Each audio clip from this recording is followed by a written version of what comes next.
Hello, everyone, and welcome to the Canadian Electricity Association's Conversation Series webinars. The Canadian Electricity Association is the voice of the electricity industry in Canada. My name is Alex Kent, Manager in the Regulatory Affairs and Grid Infrastructure team at CEA, and I am pleased to be your host today. The Conversation Series features presentations from CEA's corporate partners and highlights a variety of Canadian and international solutions to current and future challenges faced by the industry. Working with CEA's corporate partners, these webinars have been developed to be of specific interest to those working in the electric utility space from generation on through to the customer. For a list of upcoming sessions, please check out CEA's website at www.electricity.ca. These webinars allow a broad national audience to participate at no or low cost without the need to travel or invest a lot of time. We are broadcasting to you today from Ottawa to over 31 locations across Canada. Before we get started, there are a few housekeeping items. Our session is scheduled to run from 1 p.m. to 2 p.m. Eastern Time sharp. Questions can be asked at any time, and we encourage you to do so as they come to mind by typing them into the chat function on your screen. They will be asked at the end of the presentation. Please set all your devices to mute. A brief survey will be sent to webinar participants following the session today, and we very much appreciate your candid feedback and are interested in any topics you would like to have included in future conversation series. Please keep an eye out for future webinars and events through CEA's monthly newsletter, Current Affairs. With over 6,000 subscribers, Current Affairs is the place to go for Canadian industry news as we connect the national value chain from generation on through to the customer. If you'd like to receive Current Affairs, you can subscribe to this free publication via CEA's website, again, www.electricity.ca. Today's topic is fleet electrification, moving past pilot implementations. And the presenting corporate partner is Burns & McDonnell in partnership with OPG.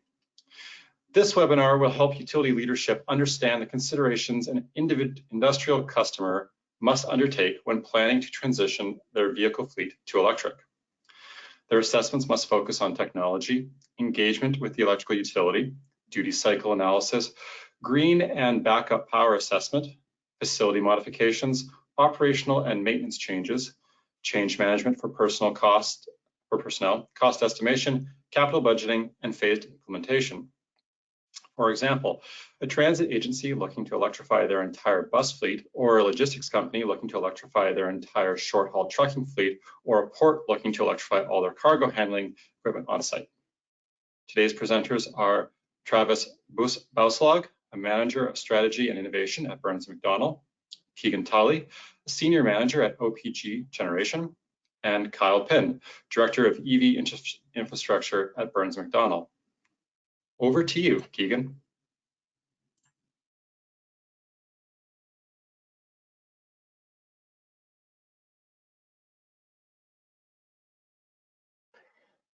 Thank you, Alex. So just before we get started, I just wanted to give a quick overview of Ontario Power Generation. So we're Ontario's largest electricity generator and with one of the most diverse portfolios of generation assets in North America. And we have assets across Ontario, as well as a large number of assets focused on the northeastern United States. More recently, we've been investing in innovative technologies that will drive clean economic renewal, transportation electrification, small modular reactors, energy storage, microgrids, and even medical isotopes. Over to Travis to talk a little bit more about Burns & McDonnell. Thanks, Keegan.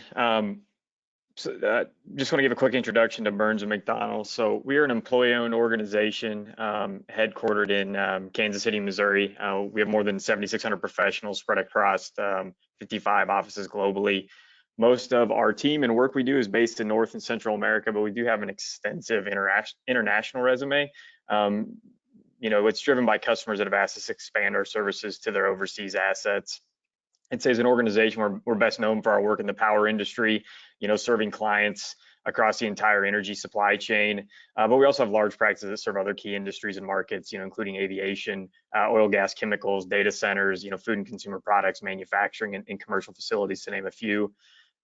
Within the power industry, we provide solutions to power generation, which includes renewables, power delivery, energy storage, which can be scaled and distributed or backup, microgrids and clean or electric transportation. I'd say our experience of serving customers on both sides of the electric meter have proven to be very valuable, especially within the fleet electrification context, as we help bridge that gap between fleet owners and energy providers. Just real briefly on 1898 & Co., it's a division within Burns & Mac. We provide advisory technology and cybersecurity solutions across the market verticals that Burns & McDonnell serves. And so we work closely with our colleagues within Burns & Mac to enabling us to provide value to our customers across the entirety of their asset life cycles. Moving onto our discussion today, one of the first things that a colleague of mine likes to highlight is that fleet electrification is a journey. And this is really a decade-plus journey that will rely heavily on people to guide it. And the people that likely start this journey aren't going to be the ones that likely finish it. And utilities themselves certainly have an opportunity to be an influential partner or participant along this journey. I think it's well understood that utilities certainly have a role in this transition, regardless if they would like to or not.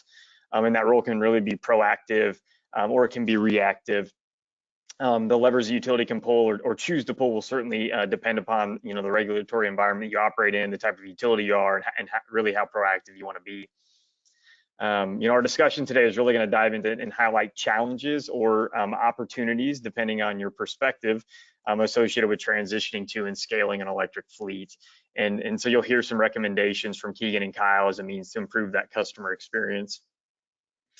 For fleet owners, this journey usually starts with a goal or objective, identified out into the future. They want to decarbonize. And really to achieve said goal, a fleet owner must go through these three phases here. So first, they must evaluate and not only evaluate their options, which in itself is no trivial task, but also decide and commit.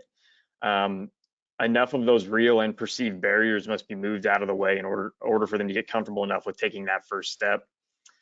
Second, they must implement the transition while maintaining reliable service. So at their core, their goods are people movers. That's their mission.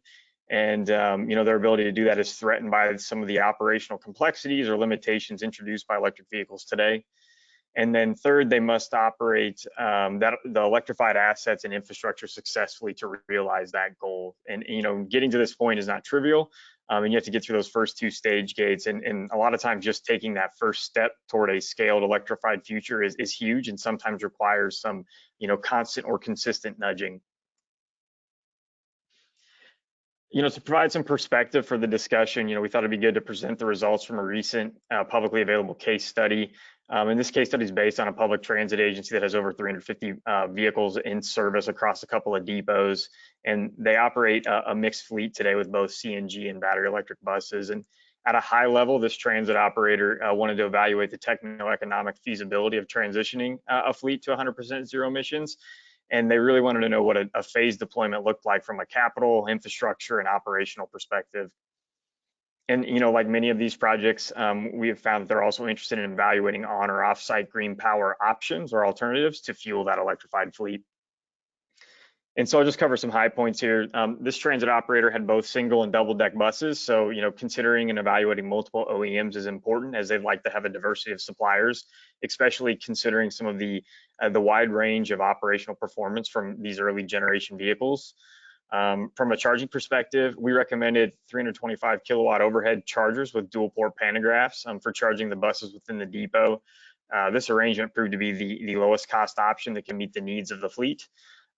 Most akin depot charging to lower powered charging, but high powered charging may be needed just because of operational limitations is something we've seen. From an operational perspective, 60% of the single deck blocks were feasible and less than 50% of the double deck blocks were feasible to electrify. And what this is really saying is that the electric vehicles do not always meet the operational needs the fleet owner today, and without either returning to the depot to recharge or having access to en route opportunity charging. So in this scenario, a transit operator could, add more buses, modify their operations, install on-route opportunity charging, or any combination thereof. And so technology limitations, or at least limitations today, will be a hurdle that utilities may need to help guide their customers over. I suspect in 5 or 10 years they may not exist, but for those fleet owners that want to start today and have a portion of their fleet electrified by 2030 or 2035, they need to start today recognizing that technology may not fully align with their operational model or needs. The facilities themselves, had a peak demand at the depots that went, from less than 0.5 megawatt to 14 and 8 megawatts respectively. And, we've identified some of the infrastructure costs associated with the charging infrastructure at each depot. Obviously, utility make-ready programs and infrastructure support go a long way to reduce the cost of a vehicle electrification. But, the investment in the infrastructure and the vehicles themselves is significant, which really puts downward pressure on the business case from a fleet owner perspective. Another aspect is most fleet owners want to consider that are considering vehicle electrification want to fuel that with 100% renewable power. We found that they've always wanted to evaluate on-site renewables and/or energy storage, regardless of the technical or economic feasibility. Most of these depots are space constrained.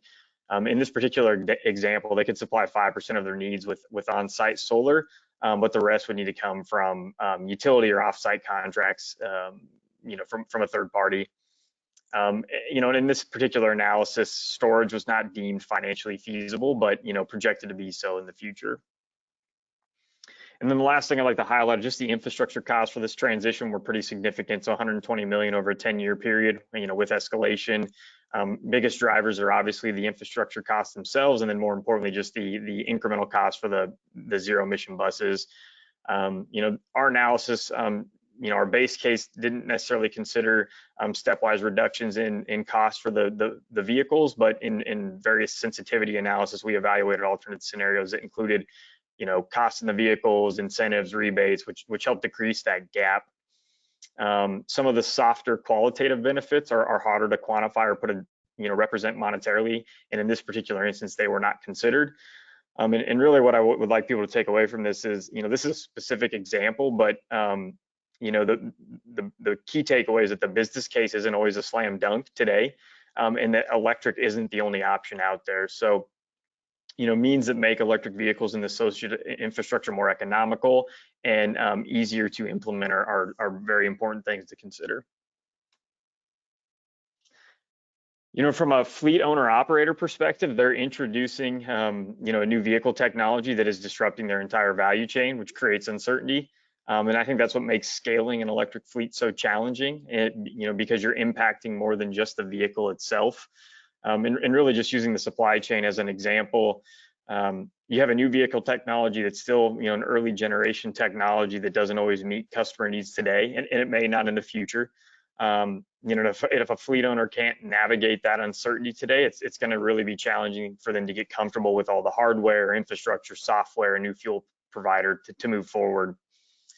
You also just have new fueling technology that's also early generation technology that has relatively limited operational history and quite honestly short useful lives today, which is especially true for some of those higher powered chargers. There's a multitude of software solutions aimed at fleet energy management, charge management, energy optimization, DER integration.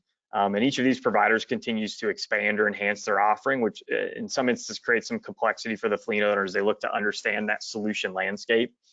Additionally, they have to manage both these new solutions with the existing ones they have to maintain their fleet during this transition period.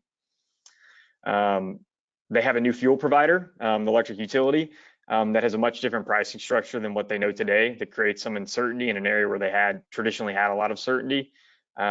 And then rate structures themselves aren't necessarily simplistic, but you're seeing utilities introduce more simplistic models to help with this. Finally, they've never owned, operated, or maintained these types of assets, so they may not possess the capabilities, understand the costs, and there's not necessarily a strong network today of O&M providers that they can rely on, or their teams aren't trained or certified to maintain these assets. So all that says is that there's a lot of uncertainty as fleet owners are looking for trusted advisors to help guide them on this journey to electrify or decarbonize. And then just moving beyond the supply chain, I think it's important just to highlight the fleet electrification itself is a complex ecosystem to navigate for fleet owners and, quite frankly, for all stakeholders involved. First, there's just a multitude of stakeholders that are impacted by and engaged in this transition to battery electric, and most are at varying points on their journey. Each have different levels of industry knowledge, and each are viewing this from a different perspective, and sometimes those align and other times they do not. Next, you have very different customer needs. So depending on the service they provide, whether it's moving people or goods, right? A transit agency needs look much different than that of a last mile delivery or, a distributed electric utility fleet. And the support or guidance that a fleet owner needs from key stakeholders differs depending on whether they're local, regional, or nationwide. Interoperability is another challenging subject, one where we see stakeholders commonly talk past one another. It's an area where the industry is making great strides, but as electric vehicles proliferate, I think you'll see some more headaches there, especially as we start to rely on more connectivity and smart charging and optimization. The next item is I think is challenging is securing this operational technology and understanding the impacts associated with downtime for these mission critical assets because of security related issues, just because they're not top of mind. I think it's really easy to look at grid outages, right? It's easy to understand, but in reality, the grid itself is pretty reliable. And as we continue to move and rely more and more on smart, optimized charging, I think connectivity and or security related issues will become a more important issue for stakeholders, just like it is for utilities today. And then the last thing I'll hit on is that, the upfront capital investment and market and business model evolution are quite often interconnected. And it's very capital intensive as we just demonstrated the transition of fleet and deploy the necessary infrastructure to support the operations. And for many fleet owner operators, it's challenging to justify that incremental cost of vehicles, let alone the cost of the infrastructure needed. So hence a great opportunity for utilities and other third-party providers. And then second, you're really seeing some business model evolution and innovation looking to address those upfront capital needs. And so that as a service model, whether it be charging or infrastructure as a service, are commonly discussed in the industry today, which could significantly influence the transition to a scaled and electrified fleets. I think that's something you're going to hear more from Keegan and Kyle. And with that, I'll turn it over to Keegan, who'll present his thoughts on how to address some of these complexities.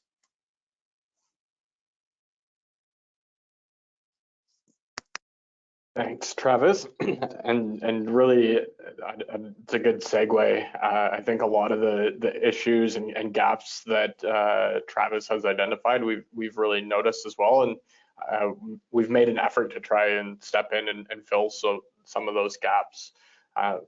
We've got a number of electrification projects going on at OPG, and we've learned a lot of lessons that I hope to share today with everybody on the line.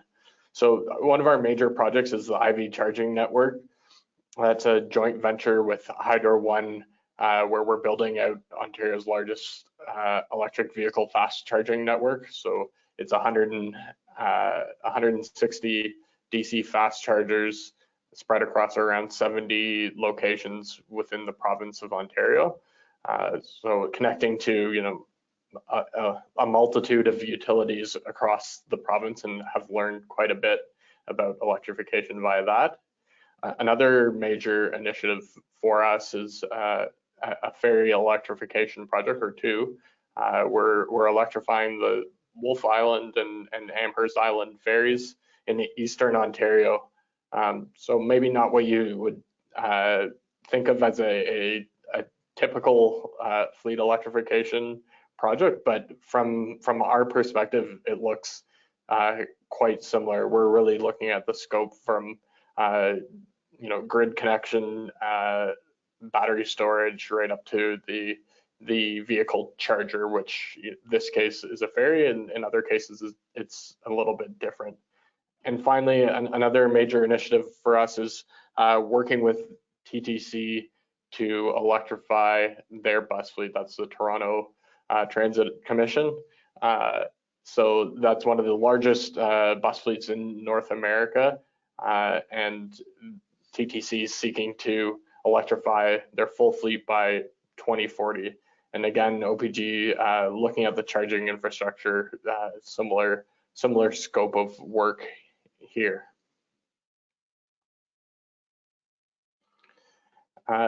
So I think we really identified similar challenges to what Travis went through in his portion of the presentation.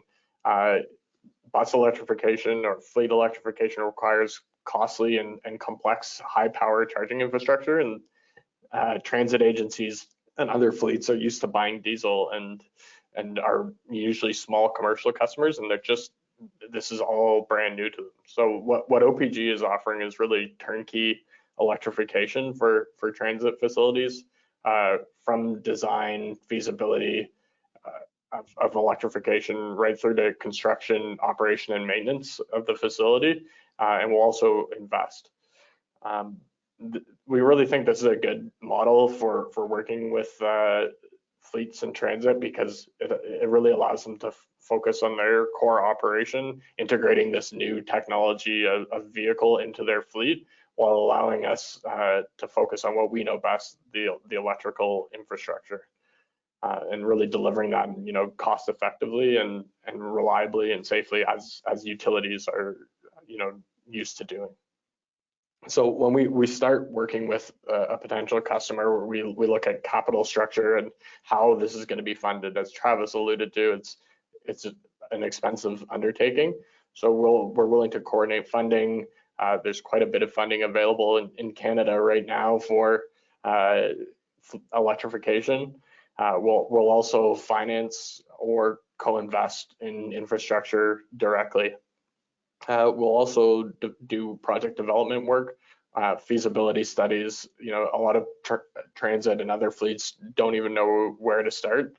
And so we work with them to do feasibility studies to really, assess what it will take to electrify their facilities. And the next sort of phase is really doing EPC, engineer, procurement, and construction on the facilities, and project managing that construction. That's where we fit in. We like to stay with projects right through operations, doing maintenance and operations.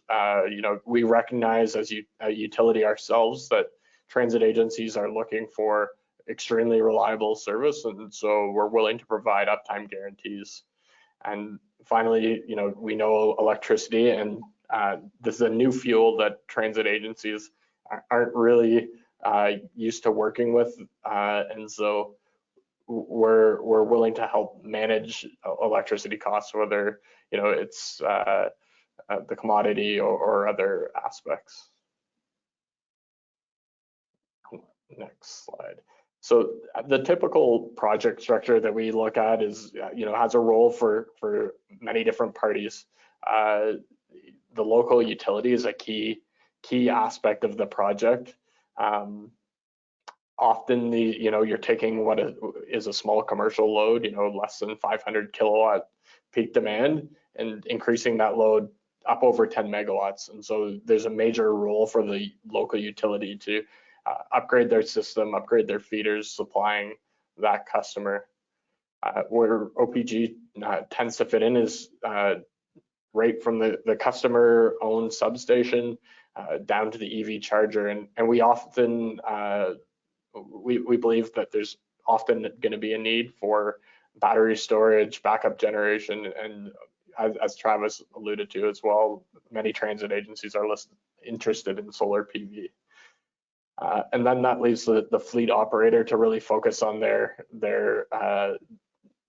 buses or other vehicles, and they have a lot to take on with this new technology, and they can really focus on what their core business is, and we can focus on managing the electrical infrastructure.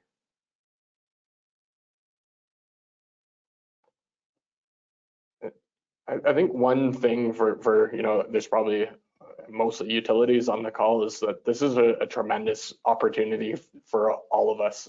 Electric vehicles and electrification are one of the biggest new sources of load to come upon us since air conditioning. So I think that has a lot of benefits. So financial value, it's an opportunity to grow rate base, find new sources of demand, and take market share from fossil fuel companies. So that's a great opportunity for us and for us to get behind electrification. We also are very supportive of load growth. I think in Ontario specifically, load has fallen a lot and costs have gone up as a result. The system's heavily weighed by fixed costs, and so as demand for electricity has fallen, you're spreading all those fixed costs over a smaller and smaller amount of electricity, and rates inevitably go up.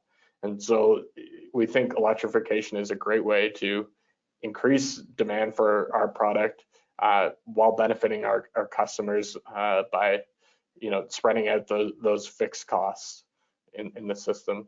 And finally, in Ontario and much of Canada, electricity is extremely clean. It's one of the lowest emitting major sectors in the province of Ontario, and transportation is the highest emitting sector in Ontario. So it's really a great story for utilities to tell that we can clean up other sectors and contribute to a cleaner economy in the future.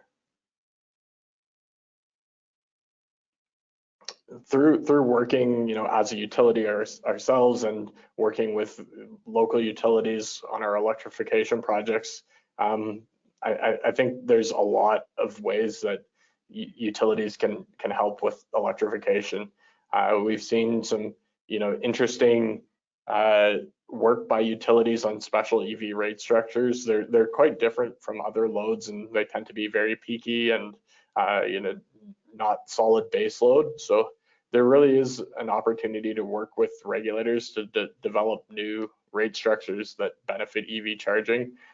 Loads often focused off-peak for electrification, so it can really complement the demand curve well and focus demand for electricity off-peak, so helping other ratepayers. And so utilities can work with their regulators to provide special EV rate structures that help incentivize people to go electric.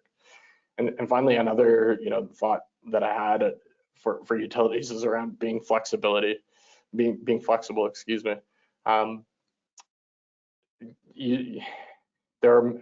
In Ontario, there are many local distribution companies, and it seems like policies and rate structures are applied differently across the board. And so where utilities have that discretion, I think being flexible and working with people that are looking to electrify can be really beneficial. Ultimately, this is good for utilities, and so we should be doing what we can to increase flexibility and get behind these initiatives. With that, I think Kyle's up next. All right, thanks, Keegan. So I'll probably spend just a couple of minutes here, painting a little bit further picture of kind of the difference in perspective that Travis and I have. So Travis is a thought leader and often works on the front end of these projects, developing the concepts and working very early to set the stage for electrification projects, where my team is more engaged with the engineering and construction. And so we get to see the customer at a different stage of the journey. And we're working on projects all across North America.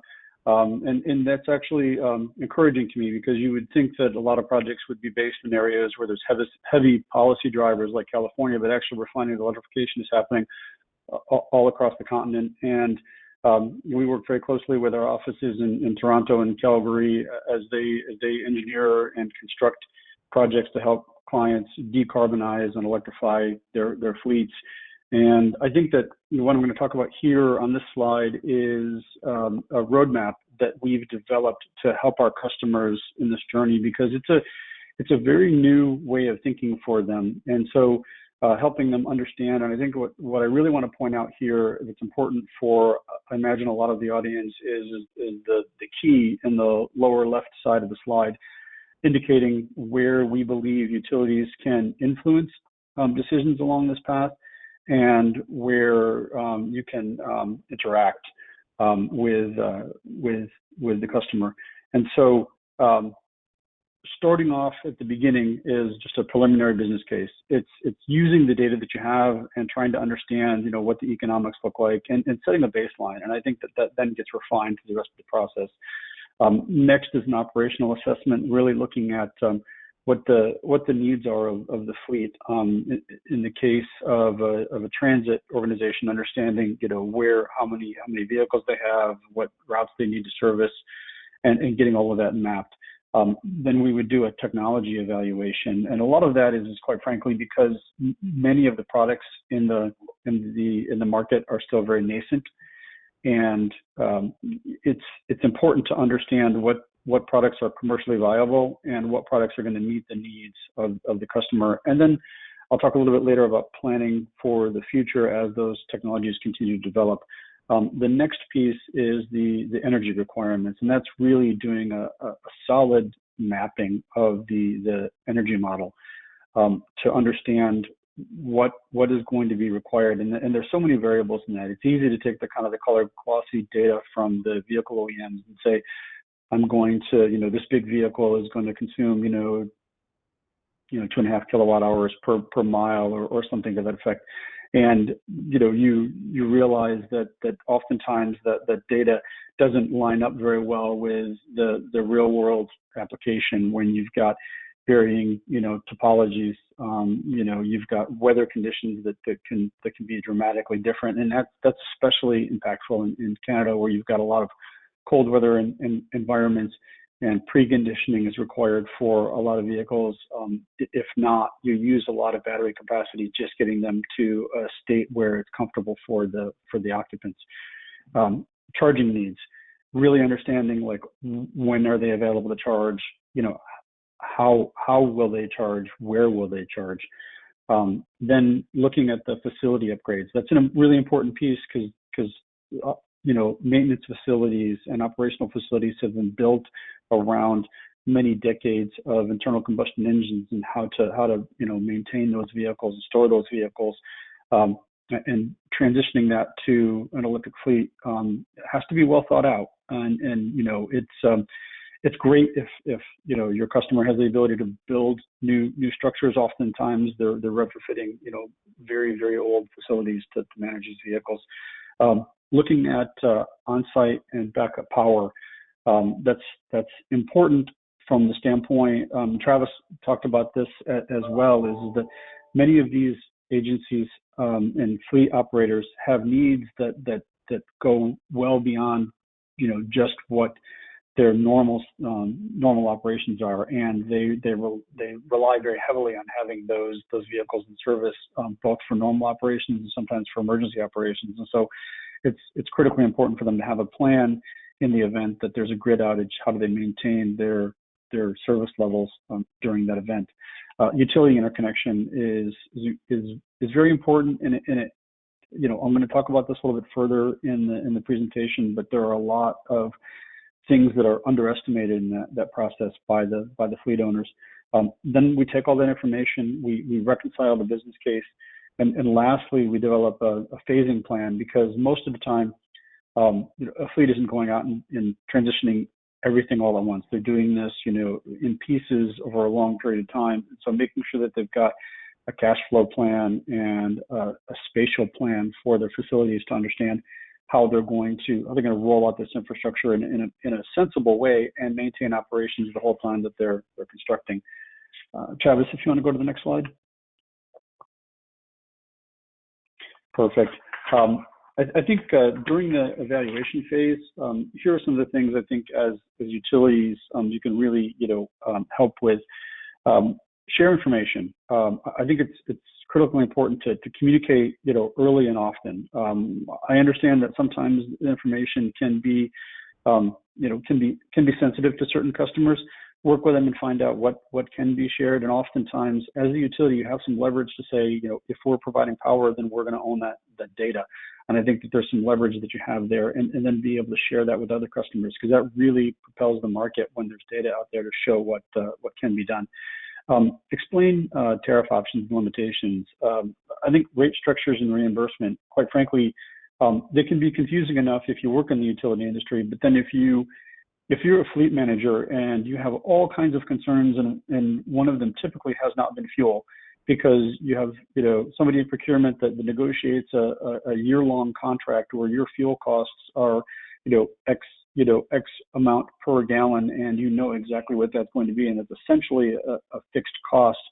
Looking at rate structures and demand charges and all of the things associated with that, and just even reimbursement for infrastructure investment can be really, really confusing and complex.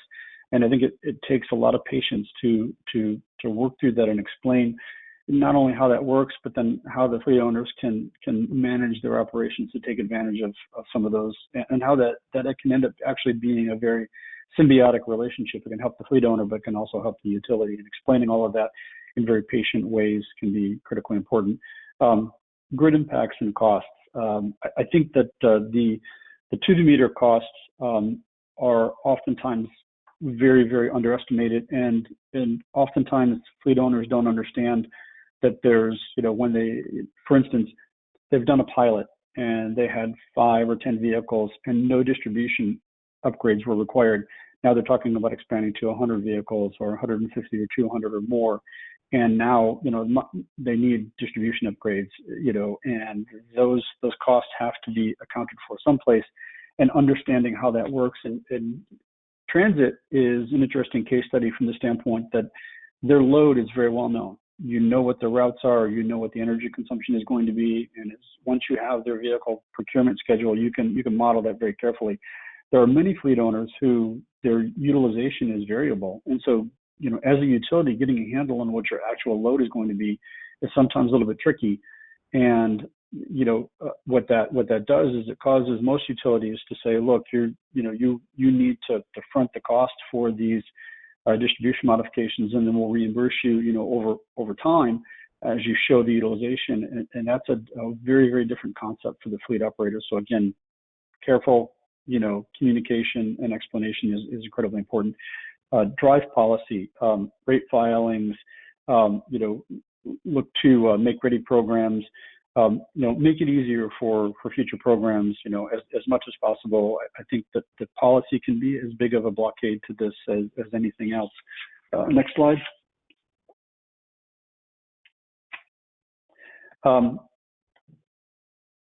Phase your grid upgrades. That's kind of self-evident from a utility standpoint. I think it's important to work with the fleet owners.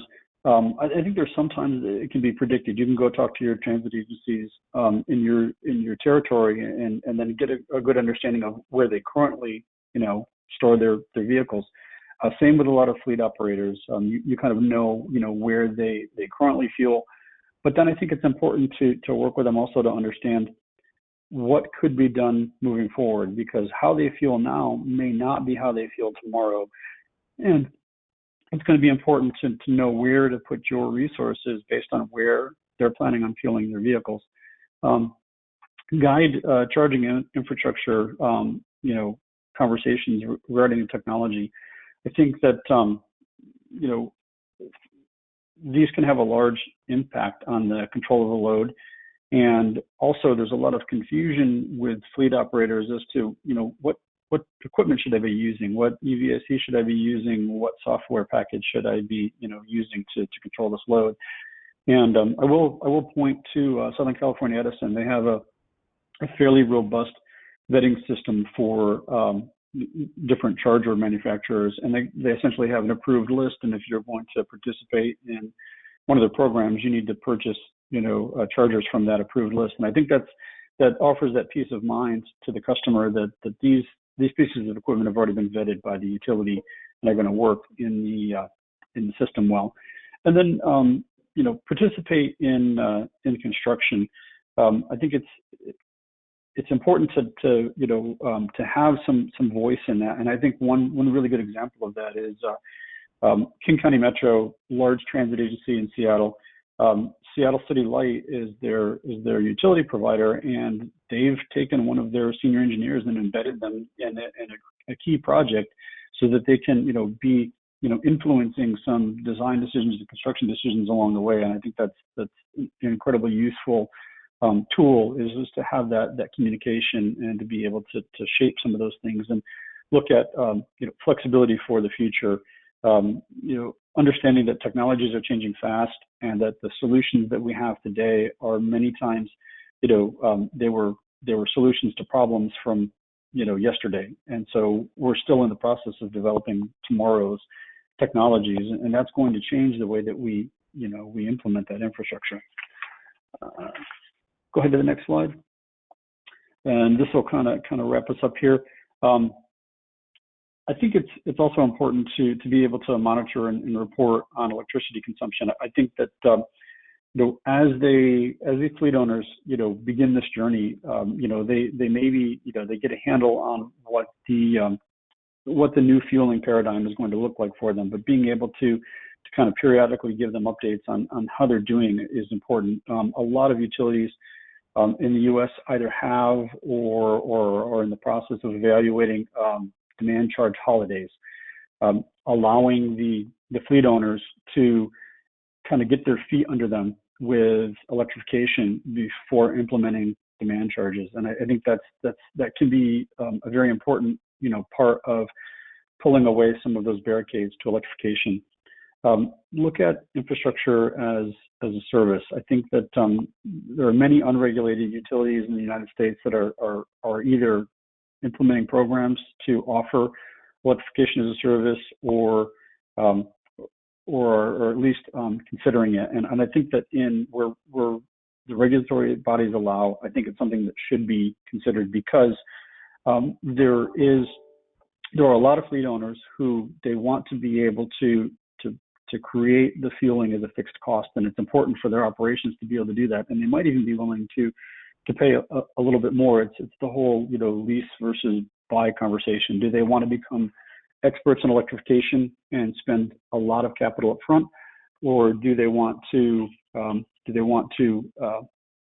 have that taken care of for them and pay on a monthly or yearly basis for that service?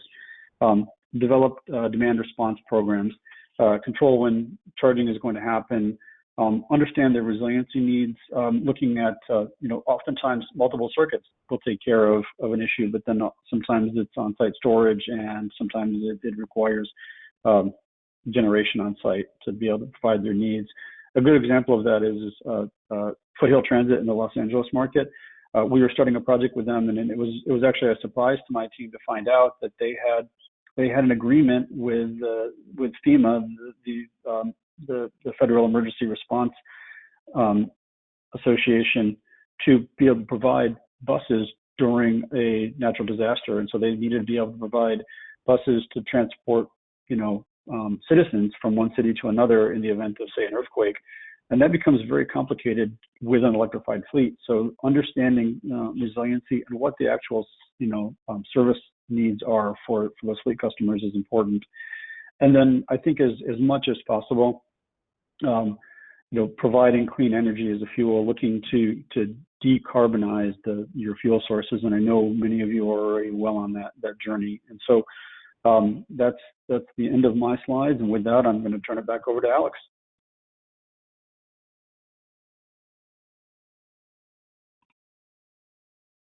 Thank you, Travis, Keegan, and Kyle. So we do have 2 questions in from the audience, and I encourage everyone else to put in. The first question comes from Francis, and this goes to an earlier slide, specifically the electrification of the TTC fleet. How big is that potential? If 100 buses is approximately 20 megawatts, is Toronto looking to build another nuclear unit?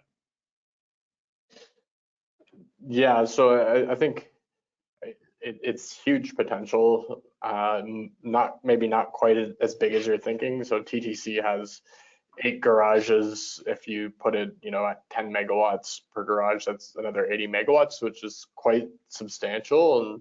And I think OPG would love to build a new SMR to supply that, but I think that can largely be accommodated within the existing system in the near term. But I think that's sort of where OPG is coming from with this is, increasing load via electrification creates those opportunities to build new generation in the future.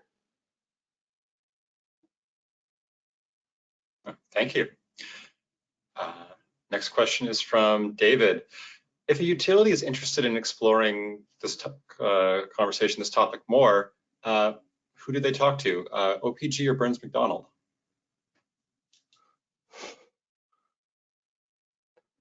Yes. I think both.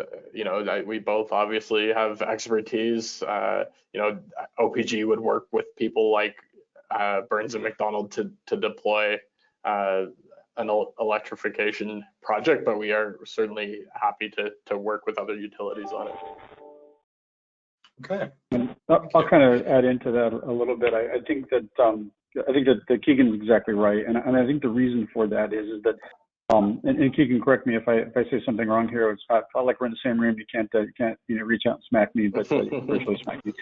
But I think that that utilities have a certain perspective on electrification, and there has been a development over time of the relationship between utilities and their customers, and kind of traditionally utilities have generally had a relationship with a meter and not with the customer. And I think that electrification is providing a new opportunity for utilities to deepen that relationship with their customers. But one thing that has certainly presented a challenge, and some utilities are better equipped to handle this than others, which is understanding each of those unique business cases for those fleet operators. Because what's incredibly important is for each fleet operator to understand that the people that are helping them understand what wakes them up at 3 o'clock in the morning and what their specific operational needs are. And I think that's oftentimes where a company like Burns & McDonnell can help, is we end up providing that additional service, that additional layer, that translation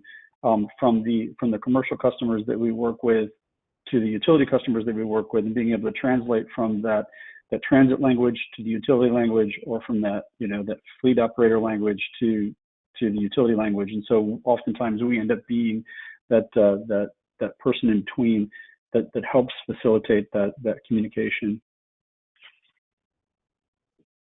Okay, thank you. Next question comes in from Jason.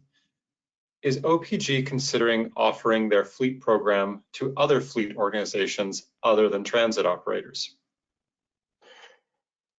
Yeah, absolutely. I think, we talk a lot about transit just because they're some of the early movers in the space. But, I think, as you can see by our portfolio of projects, we have a ferry project that's not necessarily bus electrification. So we're definitely happy to talk to private fleets or others where it makes sense. I think we're definitely interested in all electrification. Okay. I remind everyone, please feel free to submit some questions. Oh, here we go. Got another one.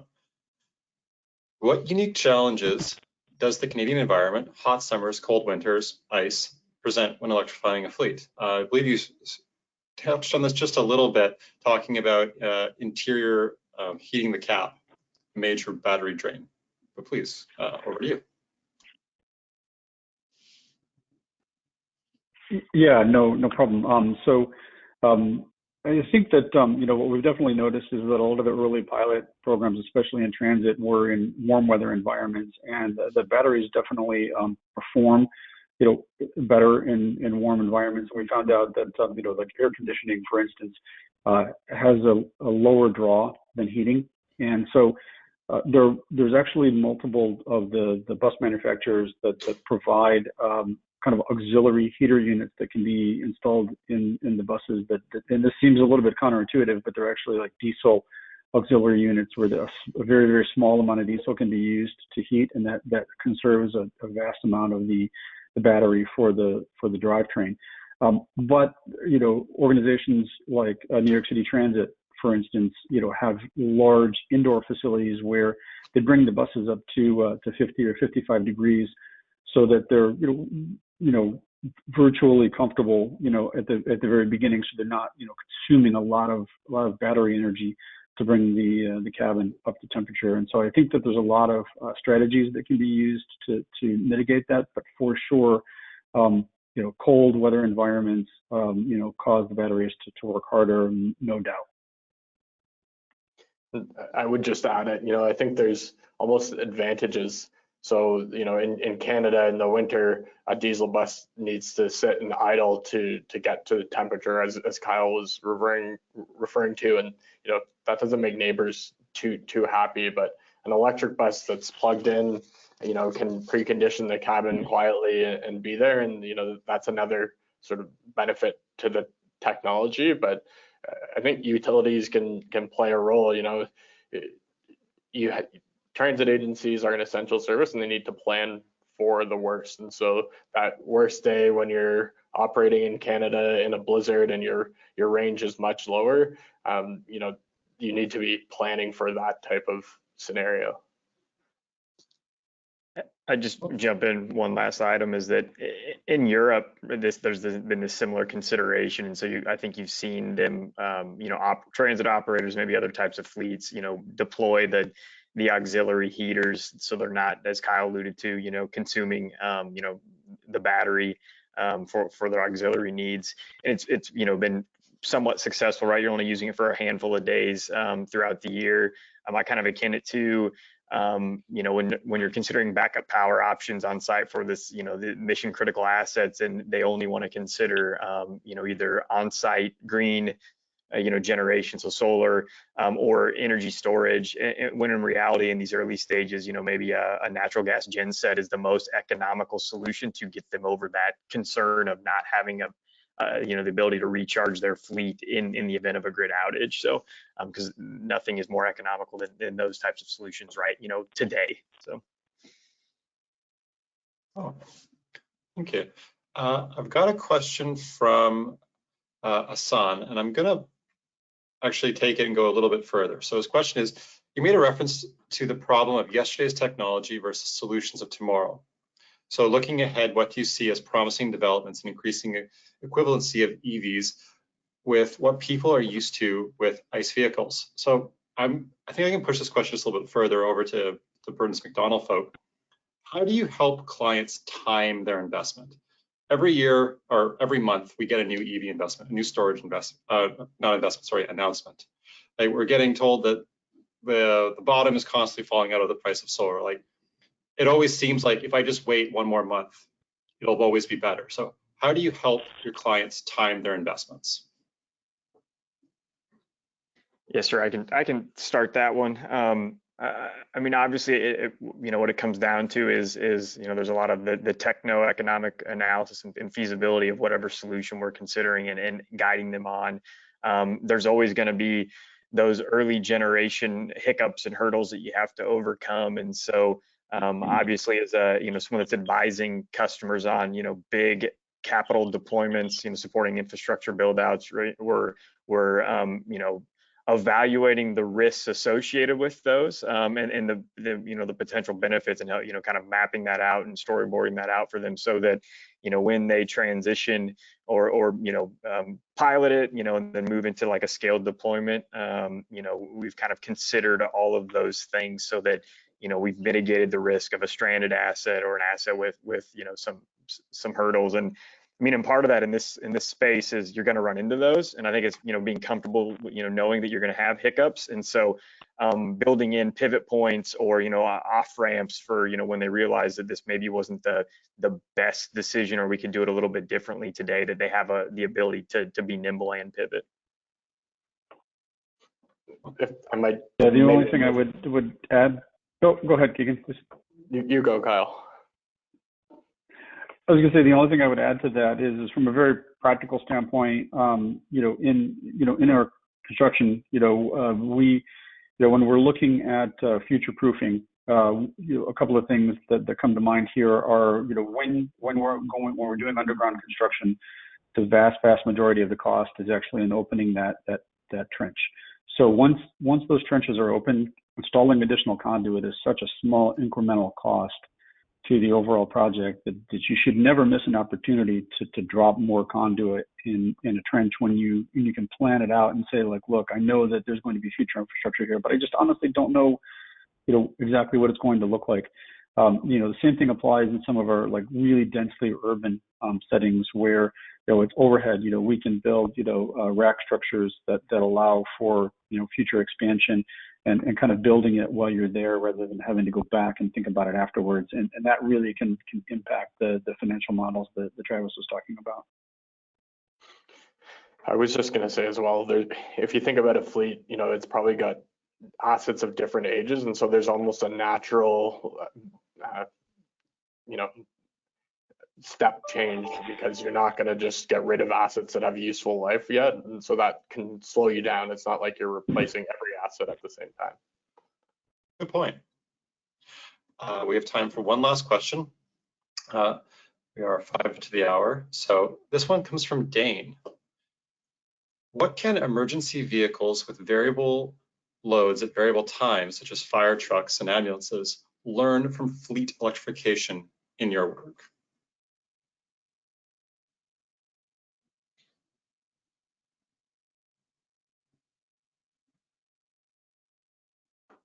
I take a stab at it. That's a great go ahead. question.